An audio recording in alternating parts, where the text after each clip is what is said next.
Everyone, Xander here from XS Gaming Podcast, and this is a game I've been wanting to talk about since I started this channel. It's probably one of my favorite RPGs of all time, if not my favorite Final Fantasy of all time. It's Final Fantasy IX. I remember it was back in middle school. Me and my friends would always hang out before school would start, and we'd hang out right before the class bell would ring or whatever. And we would always, talk about skateboarding or video games, and every once in a while, one of us would come in with a video game magazine.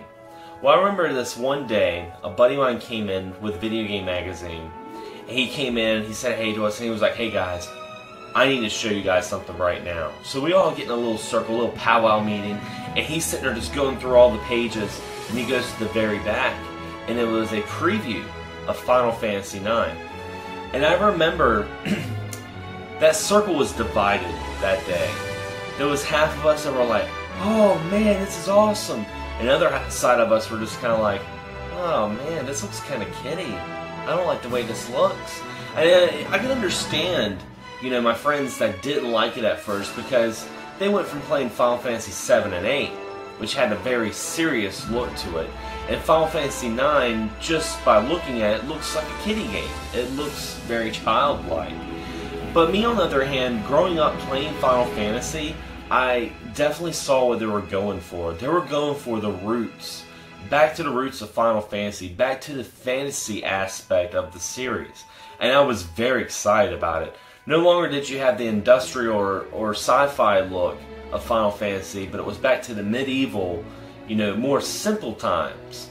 And even though it looked simple, it was by far not a simple story. The story was absolutely awesome. Well, I have to say I had a really good Christmas that year, because I got 3 really cool things. I got Tony Hawk's Pro Skater 2, which is probably one of my favorite Tony Hawks. I also got a new skateboard. It was like a birdhouse skateboard.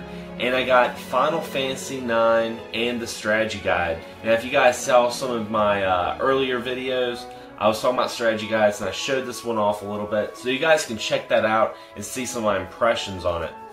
But I remember it was a very cold Christmas. We don't really have a whole lot of cold weather where I'm at, and I just remember I didn't skateboard with my new skateboard that day. I set off to the corner, I got Final Fantasy IX ready, I put it in the PlayStation, I had my drinks ready, I had some of my Christmas candy off to the side, and I just had my strategy guide open, I started it, and it was awesome. It was so fun, and I played it for like 3 days straight. I didn't take any rest breaks other than like sleeping for like 3 hours, or like going to the bathroom. I was just mesmerized and captured by this story and this awesome video game. Now, what was really cool about Final Fantasy IX was the character development. Like I said, they had a little bit more of a kid-like look to some people, but they were very complex characters. I remember seeing pictures of the characters and being like, "Yep, this guy right here, he's going to be like the Barret character. He's going to be the badass, smart-ass guy right there." And I could be so wrong about it, because Steiner was a very loyal knight. He was the bodyguard to the princess, and the princess was not a damsel in distress. She was actually a very strong-willed character, and she was just trying to find who she was. And that's a lot of what this game, is about, is finding out who you are and finding out where you come from. And I thought that was a really cool aspect to the game. One of my favorite characters of Final Fantasy IX was actually Vivi, because as you guys can tell, I'm a huge Black Mage fan. And I was so excited to see, Black Mages back in Final Fantasy. I thought I was completely, my jaw dropped when I saw that. And Vivi was actually a child. You wouldn't have known that until you played the game, just by looking at him. But he was like a 7-year-old kid, and he was an orphan. And again, he was trying to find out what his past was all about. And once you did find out, it was very dark, and it was very, it definitely changed the way Vivi was in the game, and I thought that was very powerful in the story writing. One of the things that I think that really got me into Final Fantasy IX was the intro to it, because the introduction to the whole story is actually a heist. you're actually trying to kidnap the princess. And, you know, it's really funny because most of the time you're trying to save someone, where in this one you're actually capturing someone. You're, you know, your character Zidane, the hero of the game, is actually a thief, a pirate. And, you know, he's with all these other characters, and they're like these thespian bandits, and they're trying to manipulate the crowd and steal the princess. And I thought that was a really cool little plot twist that, you know, I definitely wasn't looking towards. I didn't think it was going to be like that. The soundtrack to Final Fantasy IX is probably one of my favorite soundtracks of all time. I remember the early days of, you know, learning how to download music. That was probably one of the first things I was downloading was Final Fantasy IX songs. And, you know, being a piano player, it's got some of the best piano work I've heard in a video game. I absolutely love it. Now, while Final Fantasy IX was going back to the roots, it did introduce some new things to the series.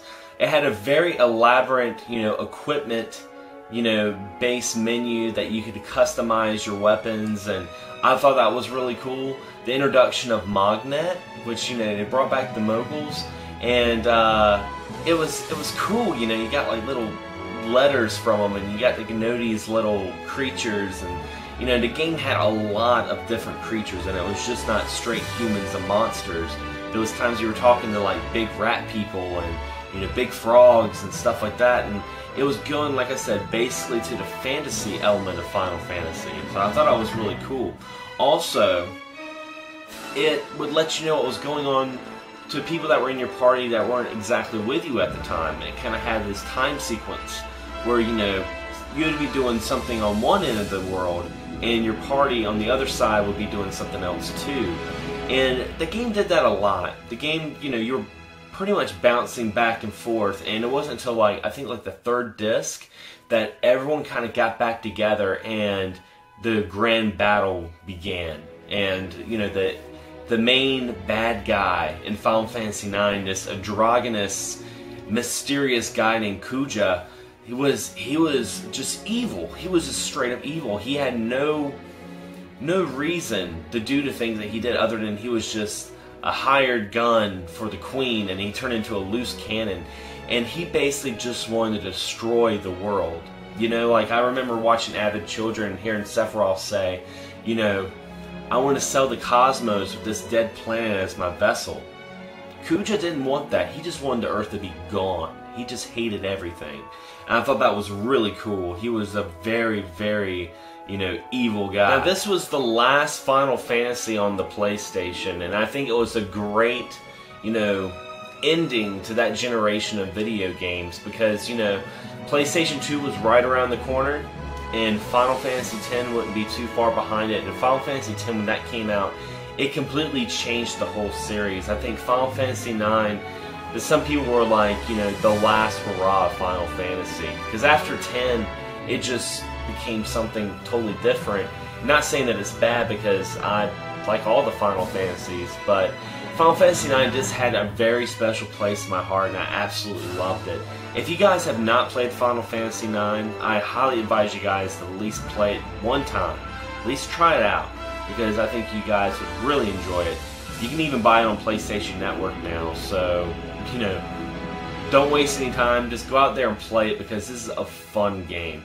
Anyway, guys, thanks for watching the video, and thanks for subscribing, and as always, happy gaming.